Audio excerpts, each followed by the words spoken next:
Honorable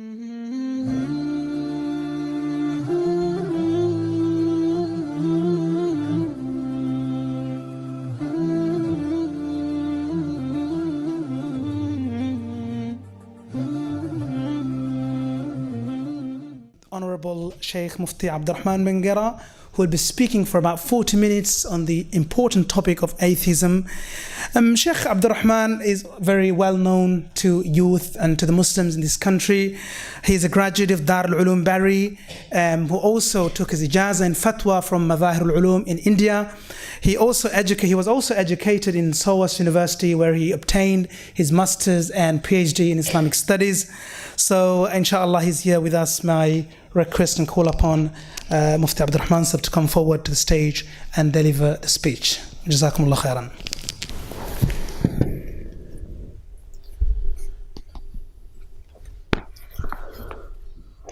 MashaAllah, this is a nice name, Al-Falaq. Al-Falaq, Falaqa, Falaq al-Subhu, which means to split the morning from the darkness of the night. So inshallah you'll be splitting many goodness that's coming out of this darkness, inshallah. That's inshallah.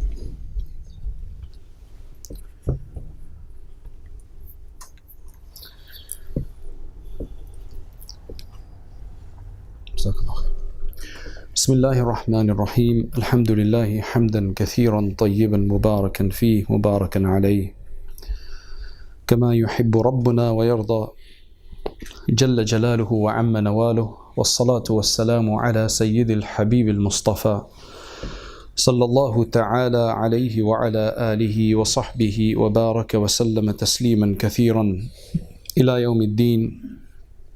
أما بعد، قال الله تبارك وتعالى في القرآن المجيد والفرقان الحميد: وإلهكم إله واحد لا إله إلا هو الرحمن الرحيم. My dear brothers and sisters, this topic is an unusual topic in the sense that if we're talking about atheism, agnosticism, possibilism, apathy, etc., everything related to the non-recognition of God, of Allah, maybe denial of Allah subhanahu wa ta'ala, then why am I speaking to those people who already believe in Allah subhanahu wa ta'ala? So let me ask a question. Is there anybody who's got doubts about their religion? So I know which way to go with this. Otherwise I don't want to bore you. There's no point telling you something that mashallah you're all convinced about. So is there anybody with doubts or questions about their religion? I will give you, in fact most of this is going to be based on questions and answers. If you don't have any questions, I'm going to provide several different questions which come from people who don't believe in a God, who are not sure maybe, or some people who actually deny God. So I thought it would be more useful to do it that way, because if there's none of you who have any doubts about God, then I may as well make this an exercise of how you can benefit others who may deny God at your workplace, at your study place, in your universities, in your workplaces, or with your neighbors, because this is a big discussion right now. So, any hands? Anybody got problem with atheism here? I'm saying this because the last time I did a program, well, one time we did a program like this, it was up north in another city, and there was actually one of the local youth who actually did not believe in God, had major problems, but he would come and listen to the lectures. He was searching, which is fine, it's good, alhamdulillah. Allah subhanahu wa ta'ala says about himself in the Quran, mashallah, the verses our Qari recited, they were very pertinent as well. And there's numerous other verses, the whole Ayatul Kursi, Allahu la ilaha illa huwa al-hayyul qayyum. The whole idea of this verse is to tell us who Allah subhanahu wa ta'ala is. Give us some of his characteristics, give us some understanding of who he is and how his interaction with this world is by pondering over it. Allah says, La ilaha illa hu al-azizul hakim. There is no God except him. He is the mighty and he is the wise one. Mighty one, he has power over all things. So that explains his qudra and his power. Then he says he's hakim, he's the wise one. So whatever he's done in this world is based on wisdom. It's not foolishness. It's not randomness. It's not something that he just did and then he decided, oh, this was wrong what I did. Everything was premeditated, fully volitional, and everything was pre-planned. God never, Allah subhanahu wa ta'ala never does anything and then he thinks, oh, I shouldn't have done it that way. Because His omniscient knowledge, His knowledge, knows about how things will be even before He's created them. So for us, about us for example, now that we are already here, it hasn't changed the knowledge of Allah in any way whatsoever. He knew about us the way we are even before He created us. He knew how we were going to be. These changes only take place for us. For Allah, He knows about all of these things from before. I know that's for us impossible to even comprehend sometimes. Because for us, we don't know about things before they've been brought up to us. So how can we think even of someone who may know that? But that's the whole idea, that God is beyond what anything we can think of and conceive of. So just because we can't understand how God could know these things, doesn't mean He doesn't know them. Right? Just because we can't understand something, doesn't mean it doesn't exist. Just because we haven't seen places in the world, doesn't mean that they don't exist. I'll give you a simple example. When was the last time you had a really realistic dream? Everybody can think of a realistic dream when you were in your dream, and especially if it was a nightmare, may Allah protect from shaitan, right? And you think, oh no, I am dead, right? You get into some big trouble, maybe you had an accident or something, Allah prevent, Allah forbid. But when you're in that dream, doesn't it feel as real as anything in this world? When you're in that dream, right? You could be losing your job in your dream, you could be divorcing your spouse in your dream, and you're like, oh no, what have I done to myself? Right? It feels so real. But as soon as you wake up, sometimes you wake up after the dream, sometimes you wake up in the midst of that dream, sometimes you wake up as soon as you're about to have an accident or something, you wake up your dream and Alhamdulillah, that was just a dream. Can you guys relate to that? I mean, I'm not getting any reaction, so I'm just wondering if I'm like, yeah? Do you understand what we're speaking about? The reality, the way the dream feels so realistic, and you wake up and like, oh, that's just a dream. Does anybody have doubt about that, it being a dream? Now, what Imam Ghazali mentions, he uses this example that when a person is in their dream, they feel they're in a real world, in a real paradigm. They don't understand that this is just a dream. It feels real. As soon as you come out of your dream, immediately it's a dream. So, the reality we're living in right now, when we're not in our dream, in our wakeful state, everything we're experiencing, how do we know, he says, that we're also still not in another level of a dream? And that we can wake up from this and look back and think, did I really do all of that? That was just a dream. Do you understand what I'm saying? That how do you know that this is also not a dream? Why does he do this? This is to give us an understanding that if you want to question things, if you're a person who likes to question things and don't want to take things unless you see it in front of you, there's people who will even question that this bottle of water exists here. They will say, how does it exist? Is that real water, or is that just optical illusion of my mind? I know I can feel it, but again, isn't that just an optical? Because if you get into the scientifics of that, you could even deny that. That is it real or not? You might say that people don't deny their parents. There are people who deny their parents. How do you prove that you're a child of your parents? How would you prove to somebody that we are children of our parents? Okay, let's start with a birth certificate. That's easier, right? We don't have to go to a DNA, right?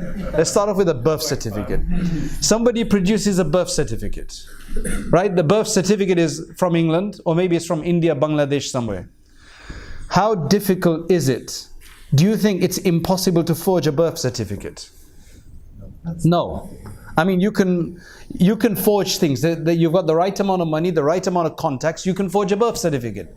So somebody's going to say that this is my proof of my relationship to my mother or father, right?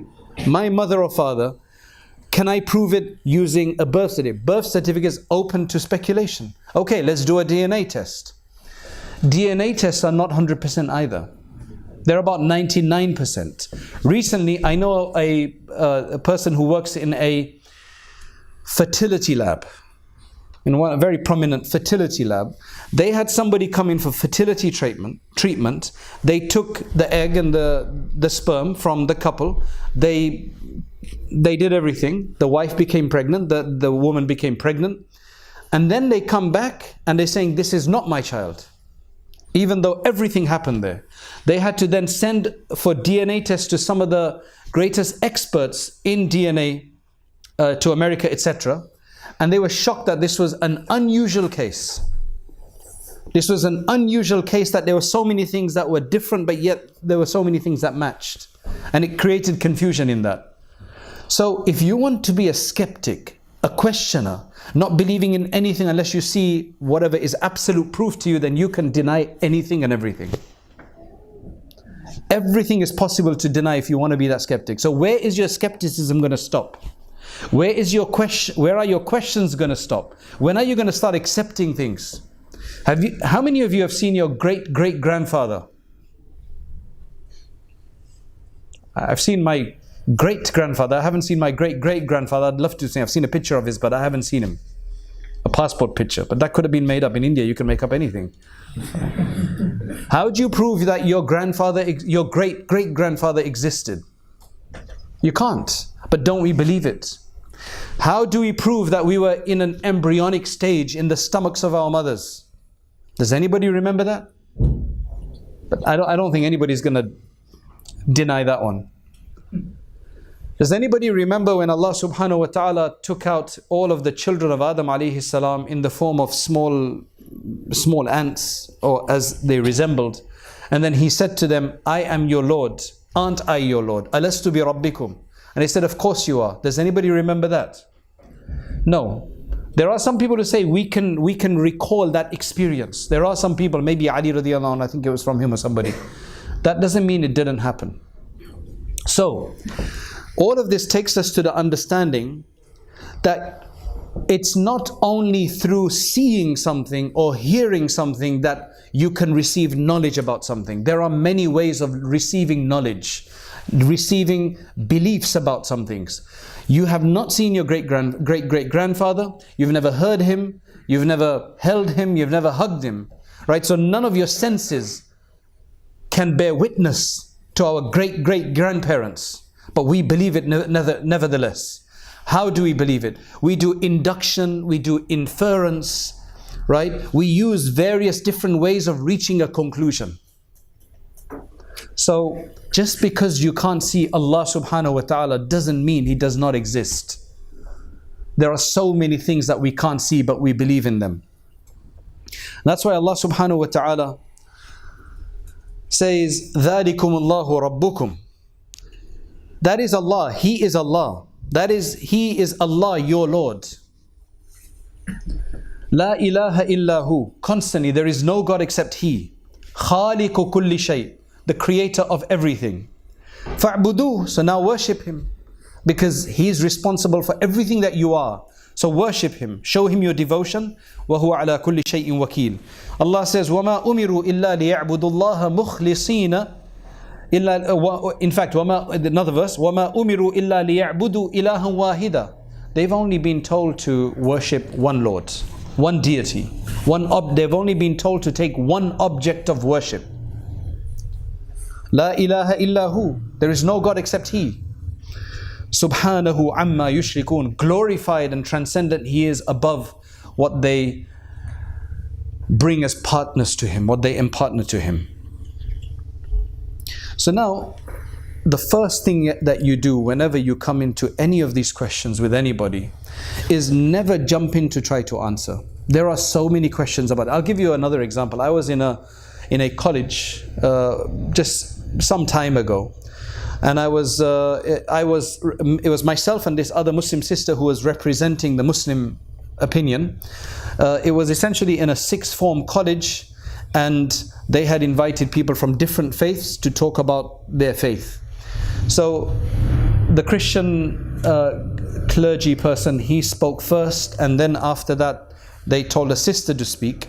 And as she had finished, these are all teenagers. You know, you're 16, 17, 18, that age. As soon as she finished her talk, hands went up. Why do you have to cover your head? Why do you have to wear a hijab? What is a normal answer? What do you guys say when somebody asks you that question? Somebody want to give me a quick answer? Sorry? MashaAllah. Do you think they'll agree with that one though? That is the right answer, to be honest. You have to come back to that eventually, but if you say that, it's like, man, this guy's, you know, somewhere else. The typical answer that people give, and they think it's a really good answer, is, oh, because it's my choice. That's not a very good answer, to be honest. It is your choice, inshallah, it is your choice, but that's not the answer they're looking for. Why is it your choice? Right? If you prod, it's because the religion has told you this is good. So they're going to say, oh, it's because you've been made to believe. You've been made to believe that this is the thing you must do. So then you've chosen it because that's where you've been led to choose. So you get stuck with that answer. So I couldn't say anything because it wasn't my turn to speak. I let her deal with it. And then after that, eventually when it was my turn and I finished, in fact, in my talk, I dealt with it. I said, look, I want to ask you guys a question. Because remember, a lot of these questions, don't ever jump into answering them. Because as soon as you jump into answering them, you have already accepted their premise. You've accepted the way they have formulated. So it's like you've accepted half of the way they think and you're trying to answer it according to the way they think. But it's totally wrong from the basis of it. So my question to them was, to these young guys who are asking the question, why is it a problem if she covers her hair? Why is it an issue? What is the point on the body after which it's not good to cover? There, where is it? Who made that decision?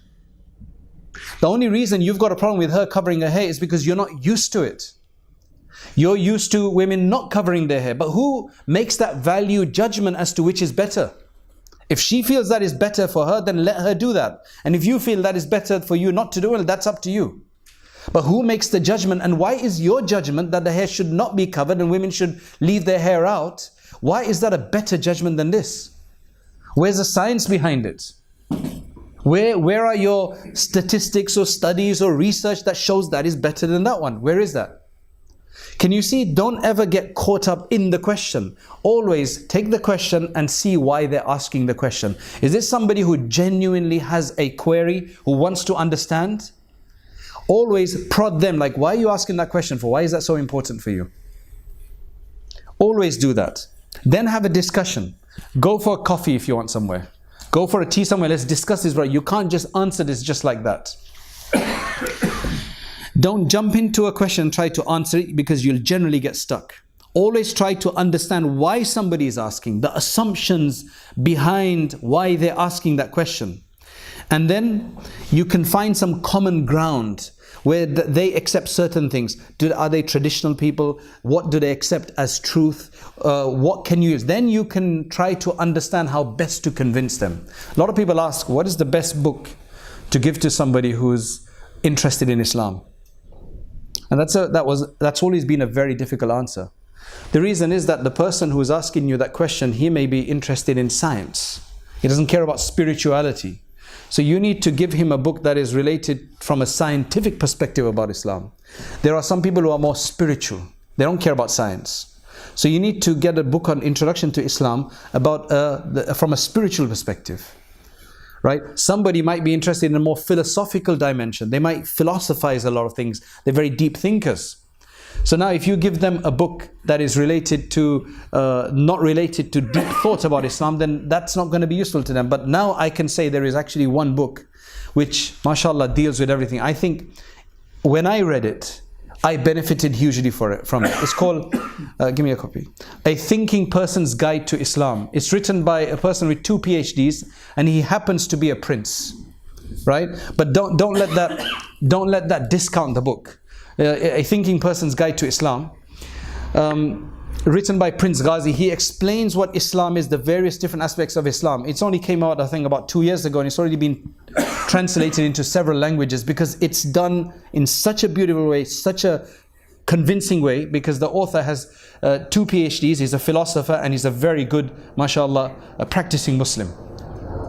Right? So it's always nice for all of us, especially in this current day and age, where we're working with non-Muslims, we're working with people who are going to be constantly, and then Islam has become so criticized because of some of our own doing, some of our own inaction, some of our unfortunate brothers out there, and who do weird things in the name of Islam, and then we just sit back and not do enough to counter that sometimes, or we don't give them a positive idea. We have brothers and sisters who are cheating the system and creating blameworthiness because of that, right? So all of that is there. That's why we really need to understand what's necessary so that we can answer this. So now let me look at a few different questions.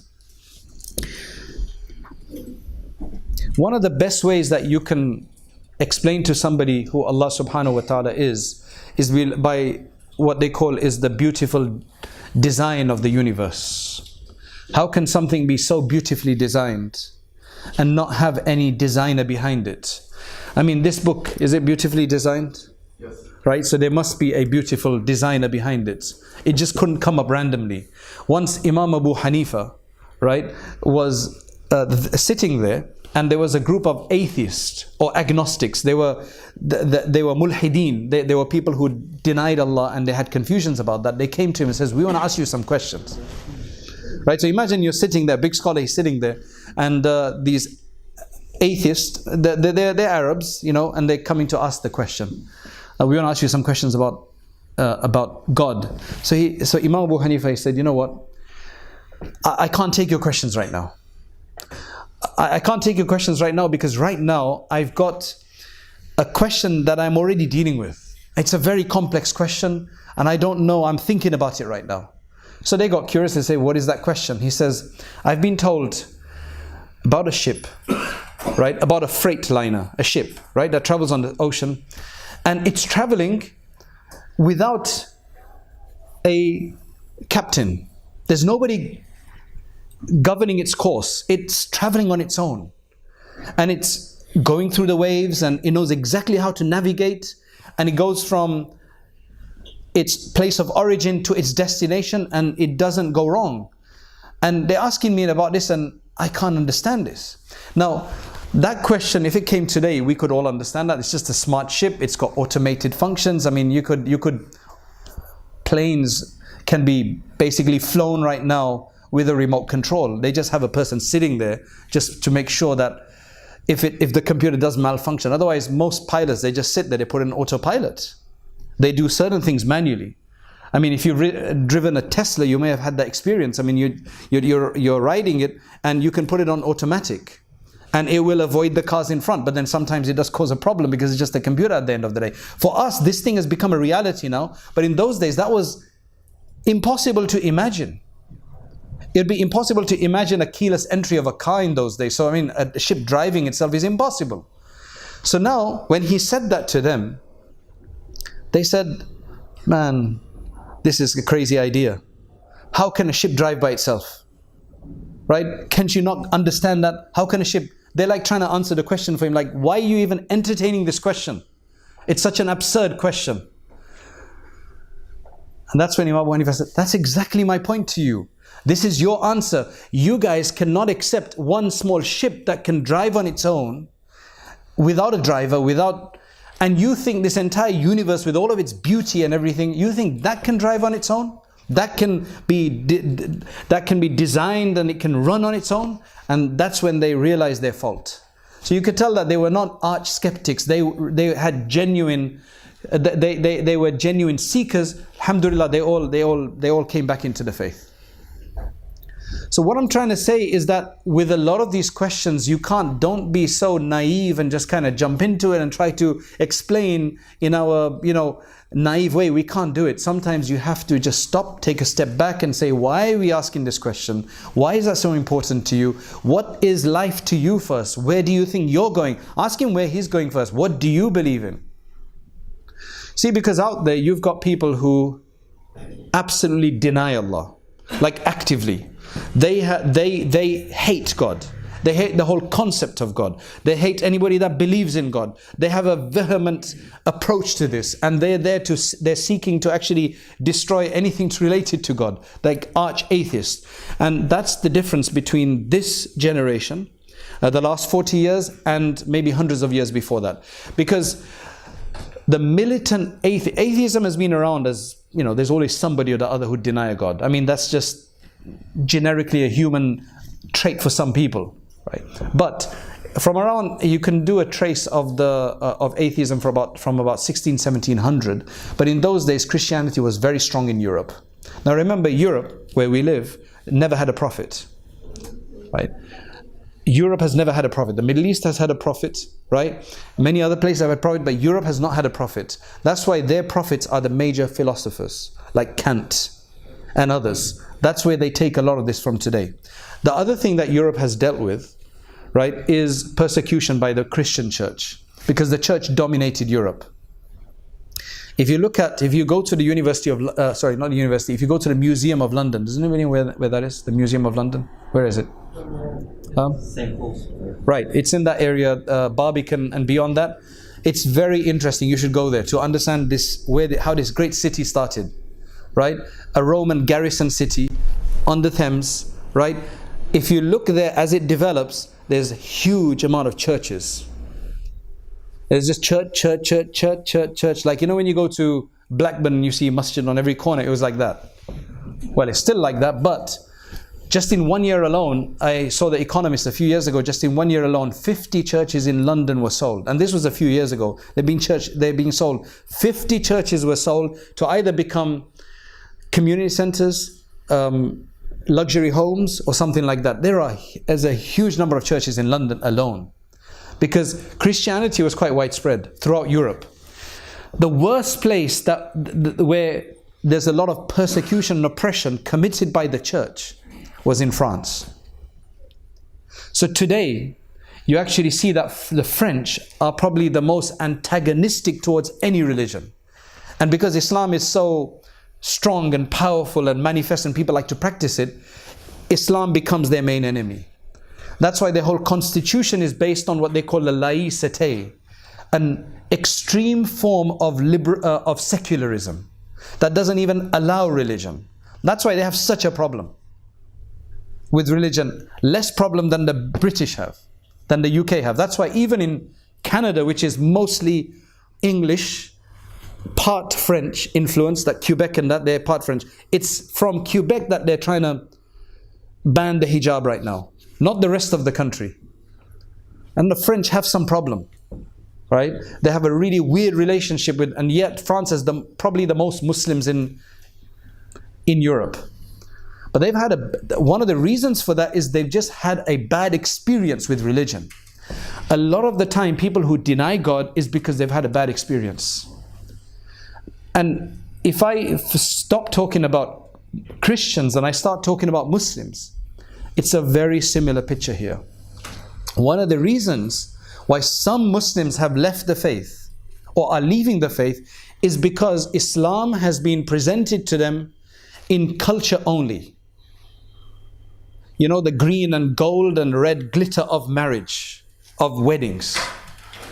There's nothing else beyond that. What true religion is, they have no idea. It's a cultural religion that has been presented to them.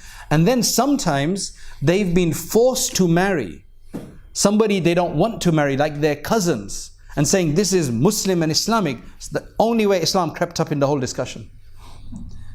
I spoke to a woman who lives in London somewhere. She's older, she's a Pakistani woman, older, meaning probably about 40 now. She's married to a non-Muslim. She knows she's doing wrong. She knows this is a bad marriage, I shouldn't be in this marriage. How did you get there, I said. She said, I was forced to marry my cousin. From Pakistan, he was brought over, I couldn't get along with him, and I lost my faith. Now she's coming back to her faith. She's realizing this was not faith that was forced her into it. So there could be many reasons. This isn't the only reason. There could be many reasons of why a person leaves the faith. Right? There could be many, many reasons. We have to own up to this. So one group of people who don't believe in God are those who absolutely deny it. The other thing we've had is in the last 40, 50 years, we've had what they call the 5 horses or the 4 horses, right? These are these very confident atheists that some of them were very articulate. You know, your Sam Harris and Richard Dawkins and Hitchens. They have basically taken the discourse with their very articulate way of argument by having debates with people who are maybe not as good, and then they break them down. So there are people I know there are about 3 Muslim youth that I've dealt with who had questions about their faith, and all the arguments that they articulated were primarily from Dawkins. Now the thing is that the same arguments, same criticism he is putting onto Islam of why, for example, it's a simple question. Why do women get half of what a man gets for inheritance? Why is a woman not allowed to issue a divorce in Islam? Why is it only the man who can? These are some of the questions. Why does a woman have to cover up when a man doesn't? Okay, these are questions. If you focus on them, you can see why these questions are being a problem, because it seems like there's no equality. When are men going to stand up? I'm not saying that they should, but let's say men started getting really angry about this, and they started taking their manhood back, because right now masculinity is in crisis, right? And they started saying, why can't men have babies? We want breasts as well. We want to be able to feed. We want to be as emotional. We want to cry more as well. We can't cry. You guys just cry over everything. Why can't we cry so easily? We want to do it as well. This is inequality. How could God create this? We're not going to believe in this religion anymore. We're not going to believe in God. We're going to deny God because of that. Similar arguments. I mean, this is just a few arguments. There's so many more things that men can say if they want to. I'm not saying they should do, because it's absolute lunacy to do so, right? What I'm saying is that where you don't cause a problem, there shouldn't be a problem. For hundreds of years, thousands of years, this has been the case, right? Women did what they did best. Men did what they are complementary roles. There is gender equity. Gender equality is a false idea. It's gender equity, where you help one another. Women are very good at certain things. Men are very good at other things. They help together. That's how they produce children, and the race continues. But what's happened right now is that the discourse through the media and through some ideologues and through these arch-atheists, they've just put the focus on women inequality. Nobody's forced on so-called male equality, and that's why that's not a problem. This is a problem. It's all about who creates the big discourse, who manages the narrative. We have to be able to see through this. I give you an example. In France, in America, and in the UK, a man is allowed to run bare-chested. If he wants to go and do a jog outside in a park, I don't think there's any law about not wearing a t-shirt, is there? For men, right? But if a woman wants to do the same thing, do you think she would survive? That's illegal. But in France, it's okay to do that at the beach, right? In France, it's okay. In fact, even in Spain, it's okay to do that at the beach. All right? But in England, it has to be specially designated. Why is there inequality? What justifies this? What justifies that? In Egypt, about 85 to 90% of women wear hijab.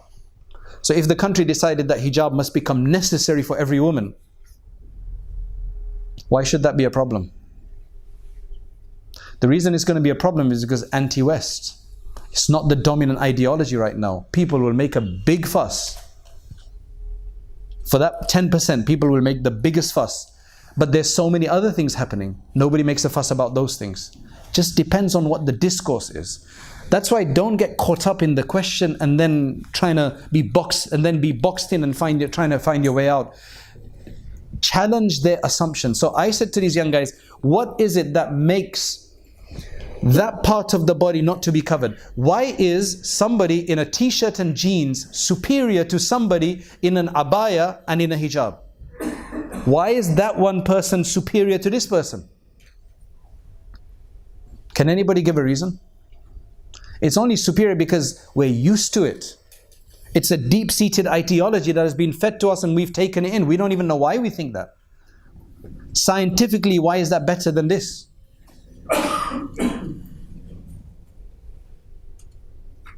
Why should your judgment be superior to my judgment?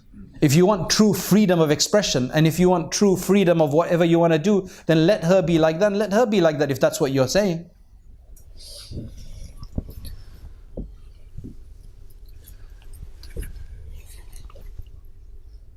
So, why do we believe in something we can't see? That's a famous question, right? So, actually, let me go back to the first person who denies. The second type of people are those who don't deny God, but they say that we don't have enough evidence to prove it yet. We don't have enough evidence. These are agnostics. Agnostics, which is the topic of the title, so I better cover agnostics, right? So, agnostics are those who say we don't know yet. We're still looking. So I was like, how long are you going to look for? Right? We're still looking. We're still exploring. Right? I mean, there's enough evidence there for Allah if you want. Allah is such an essential reality that your own self will call out to Him. When you're in the greatest state of desperation. I remember listening to a TED talk and she was explaining, she said, you're going to call out to the heavens. They just don't want to use God. When you're in trouble, you're going to call out to something because it's a human nature that is God has implanted to call on something greater than you. What is that greater thing? You're going to just intellectually convince yourself that, oh, it's heaven, whatever that means. It is nature, whatever that means, right? Just these different ideas. You know, people say, oh gosh. That's essentially just instead of saying, oh God, this is just the way of saying, oh gosh, instead of, people need an expression. Why do you say, oh God? Me. Whatever you say, like, you know, for your mother. You're just calling on to somebody who you think you're going to get something from. So you say, oh God, so you call out to gosh. Who the heck is a gosh? Like, why would you call out to that? It's a human need to call on to something.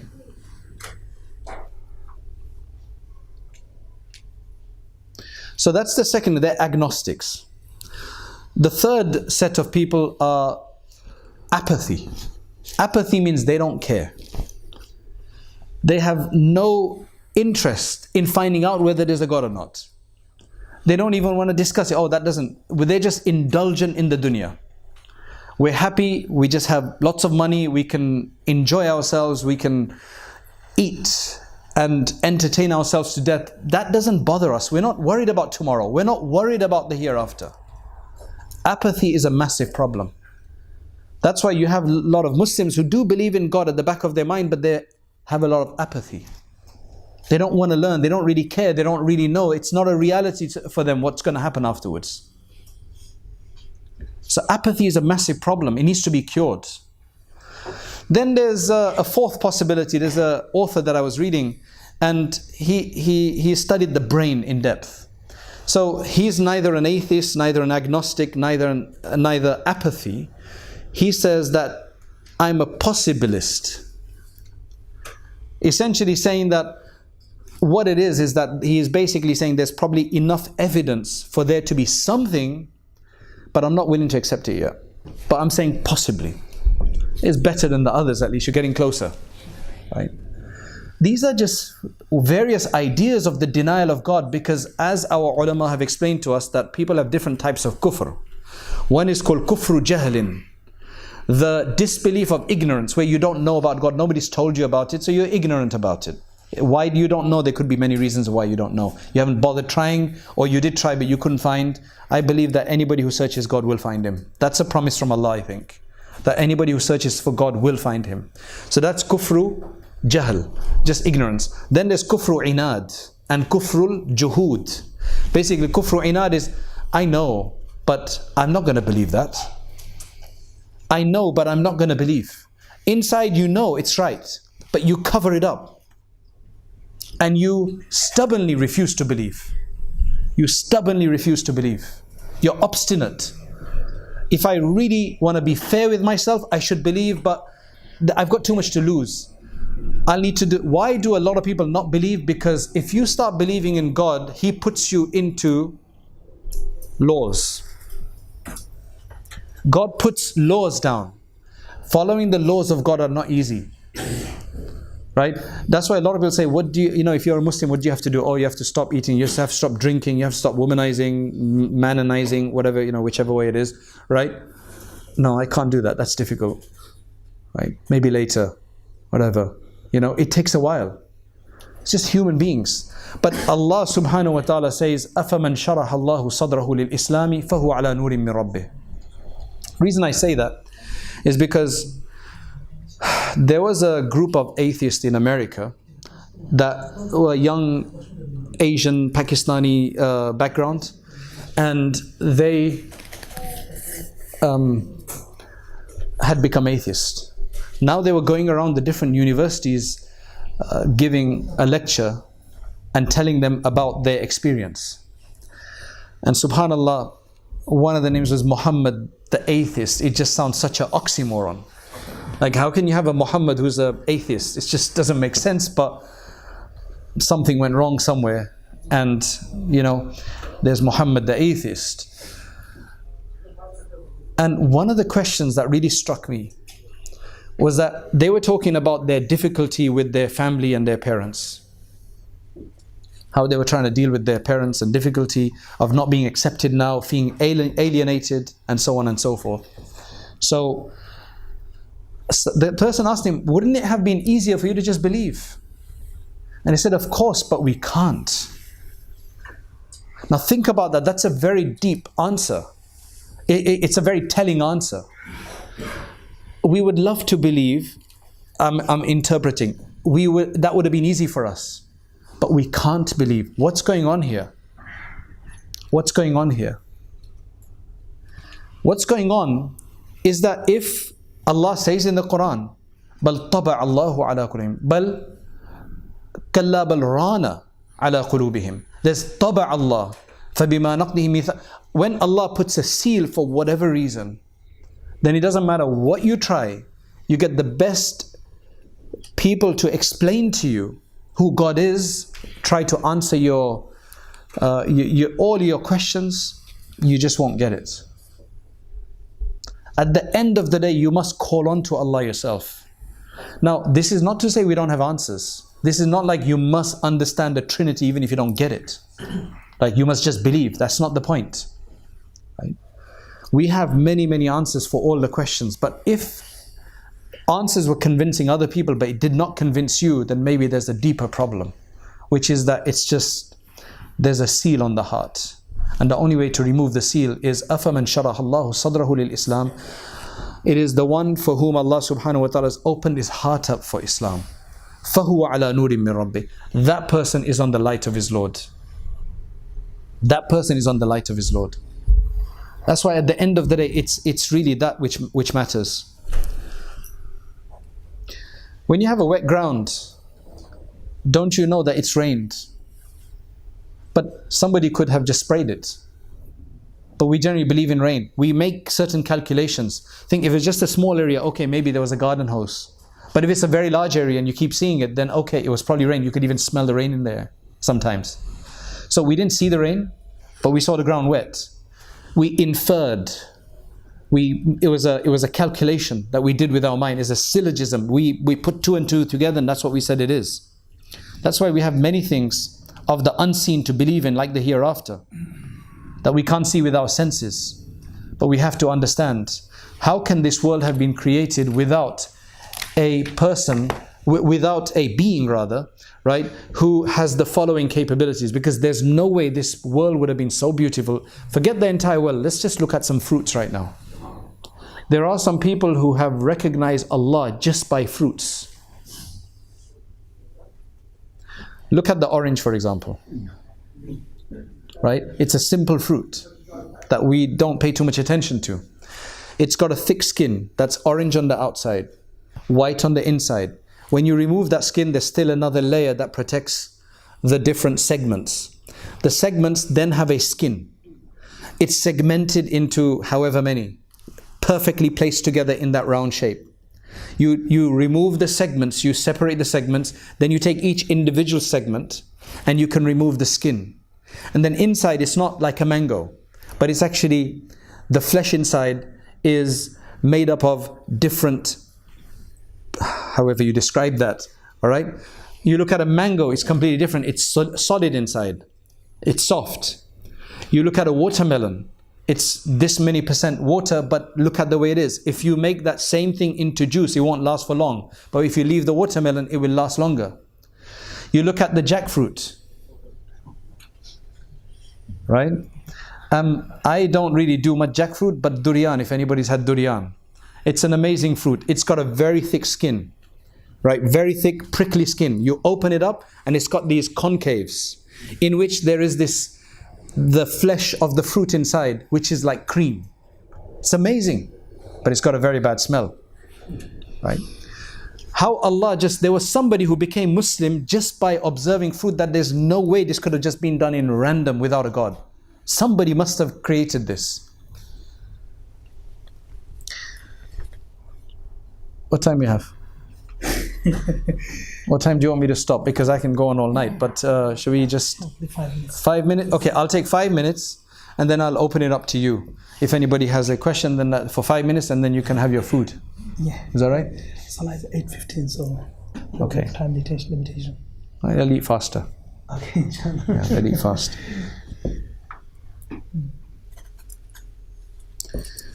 Let me give you a few examples. Like if somebody says, if God loves us, then why should He not help us to understand Him?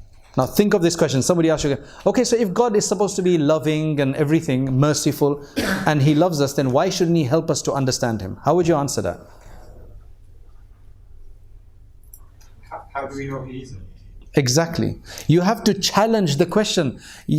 Basically, they're trying to tell you that God hasn't helped you. Now, if you start answering, no, but why doesn't He help us? You already get caught in the net. You already accept God hasn't helped us. Say, well, how do you know God hasn't helped us? Of course He's helped us. He sent all of these prophets, He sent books, He sends you evidences of proof, signs from the cosmos. All of these things tell us that there's a God. So why are you saying that that He hasn't helped us? That's just an assumption that you have. Don't ever get caught in assumptions, because not everything that is an assumption is correct. Just because an atheist puts a question out there and criticizes God or religion doesn't mean it's true, just because it sounds official. That's the problem, that we just think that if somebody said it, hey, that must be a bigger, nobody must have answered it. There are, even with regards to evolution, so many things have been answered, but the textbooks mention the same thing over and over again. They've been disproved. Various different graphs and various different things, they've been disproved. They still use them over and over again. If you don't know the answers, then you'll just be confused. A lot of these things have been answered, but we're just sitting back not doing anything. We need to take this and understand these things. Why should God punish you with eternal hellfire if you've disbelieved in this world? Very common question. Well, that one you're going to have to answer, right? Because it's a very straightforward question. Well, one of the reasons is that God has given you enough time in this world to believe or disbelieve. And at the end of the day, if you have not believed in 30 years, 50 years, 40 years, because any child who dies, they're not considered to be in punishment anyway. So children are out of this. It's only after you become discerning and become an adult, and that's when you're going to be, that's where you're going to be liable, right? That's where you're going to be accountable. The reason why you're punished forever is because kufr has become your state.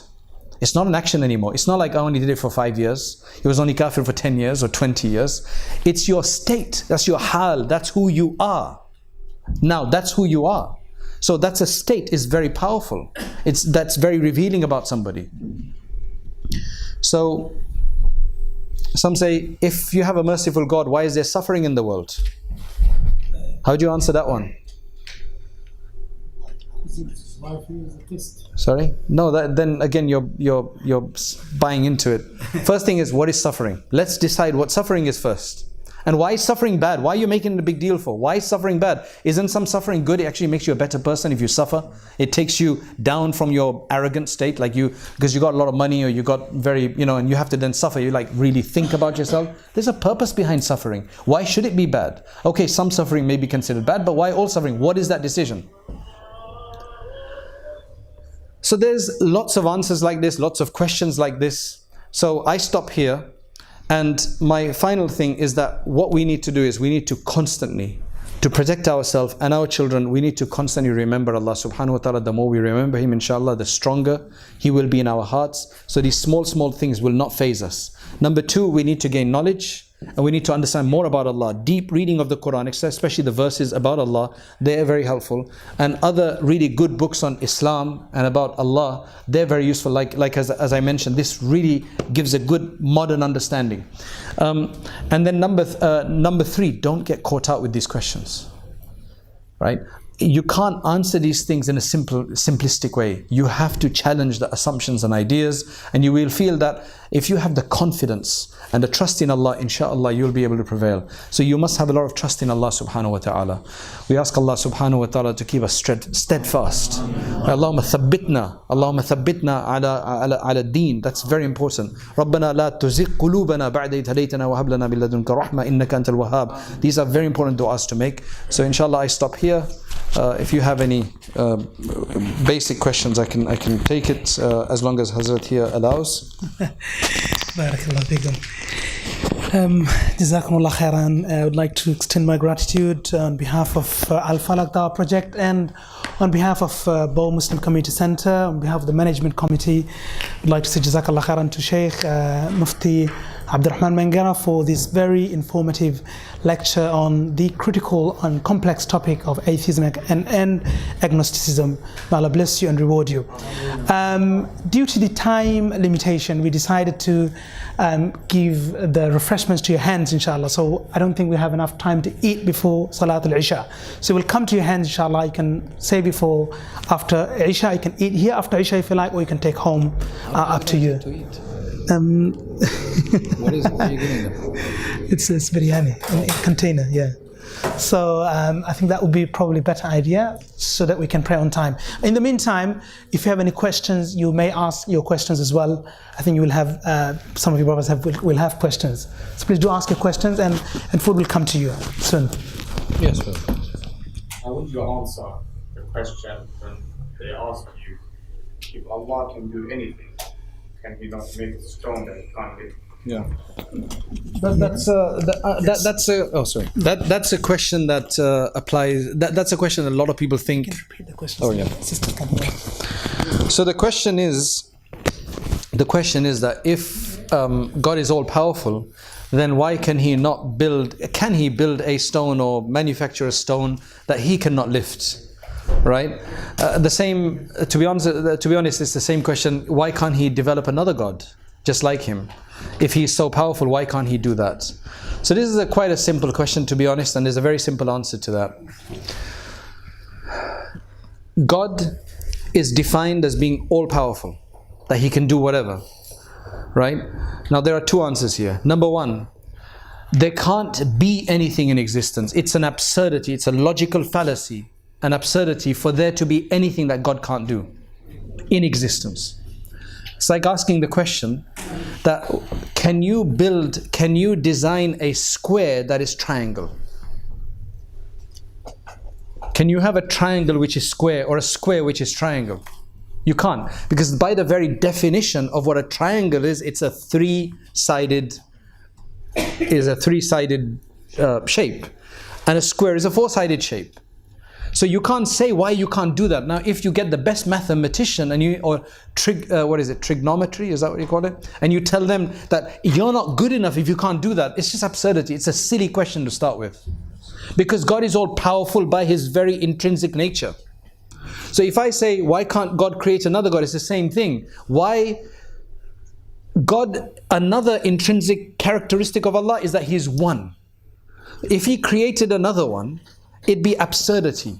because it means he's no longer one anymore. You can't have the same as God.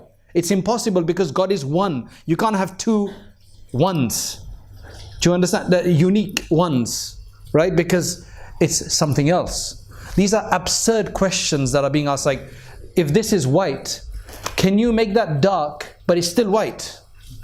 It's just a silly question. I'm not saying your question is silly. I'm saying the idea is a silly one. To say that, because it's self-defining. The other answer, which is like a simplistic answer, is that why should God do something so stupid that is self-defying? Why should He create a stone He can't lift?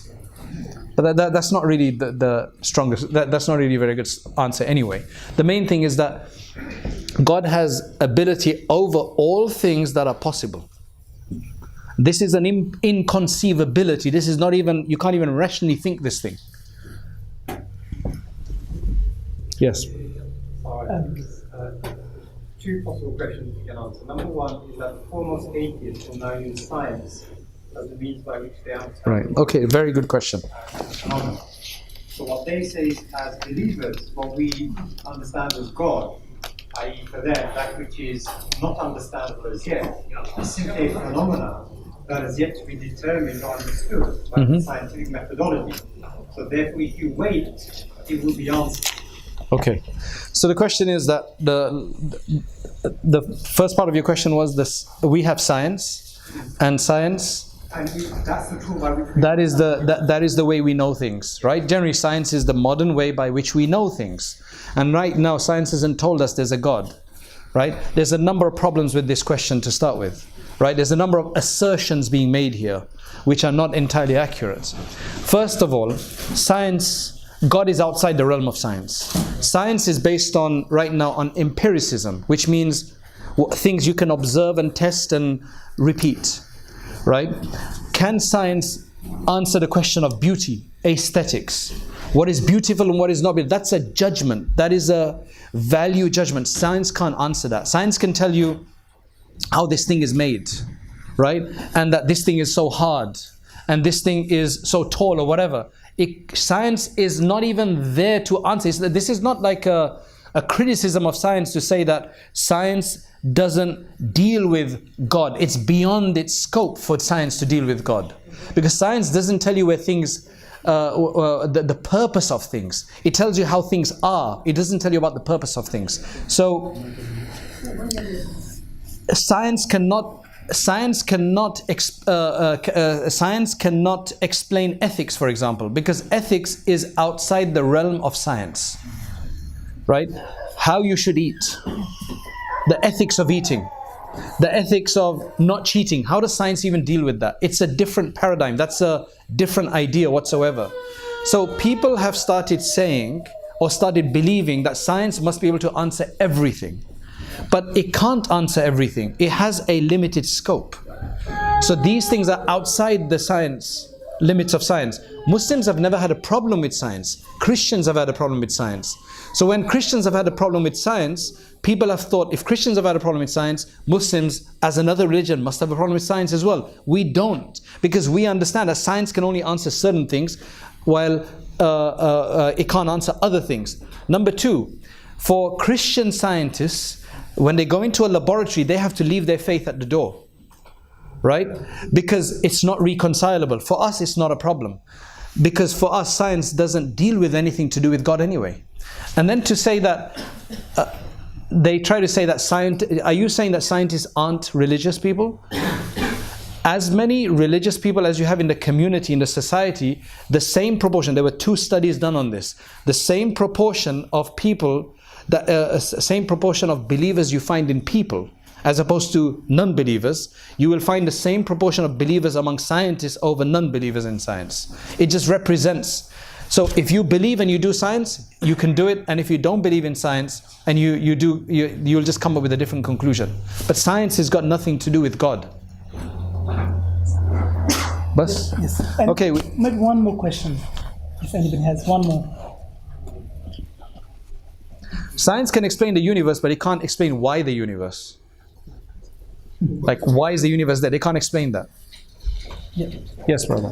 One concept recently people putting forward, like the creation of Adam, was done art. When Quran tells about garden, the garden is not Jannah, it's about this world. So how do you tackle this question? Sorry, the Quran is, the garden is? When Quran explains the creation of Adam alayhi salam, the Adam alayhi salam was created in heaven, which is a garden. And even some Muslims, Yeah. who actually understand how to apply the evolution theory, they started explaining that the creation of Adam alayhi salam was done here in this art. Okay. The garden is actually Okay, so that's actually not really a question about atheism or anything. That's a separate question. I'll repeat the question, that some people are now saying that because Adam alayhi salam was created in a garden, because Jannah in Arabic we translate it as paradise, but Jannah really is a garden, because most of paradise is a garden. It's just nice and green. That's why it's garden. You're not going to be stuck in buildings there. You know, you can have a few buildings here and there, but mostly it's just gardens under which rivers flow. That's a Jannah, Jinan. Jannah comes from being hidden, so it's going to be hidden by the greenery. That's why it's called Jannah.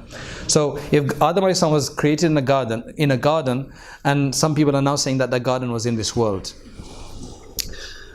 So when you say some Muslims, so this is a historical issue. There were some Mu'tazilites who were these heretics that had these other ideas that were not orthodox. They believe that Jannah could not be created right now. Jannah will be created later. So when you challenge them to say that, but Allah mentions that Adam alayhi salam was in Jannah, so how could he have been in Jannah if Jannah hasn't been created? So that means Jannah must have been created. He said no, that they say that just is a garden of this world that he was created in. So that's just the opinion of some people, and they're not Ahlus Sunnah wal Jama'ah.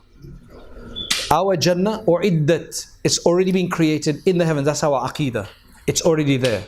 So I don't know how that can relate to the evolution issue, right? But for me, it's quite clear that our sources tell us very clearly that the Jannah we have, that we're talking about, is in the heavens, right? The real Jannah is in the heavens, the heaven and hell. That's beyond this world. It's not in this world.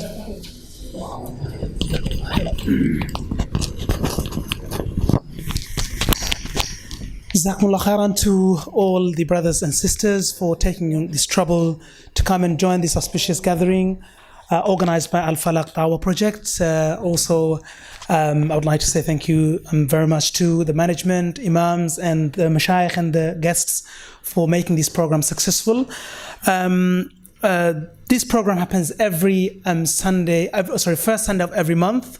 Sometimes, occasionally, second Sunday. You'll be notified through WhatsApp and other social media if you leave your contact details, inshallah.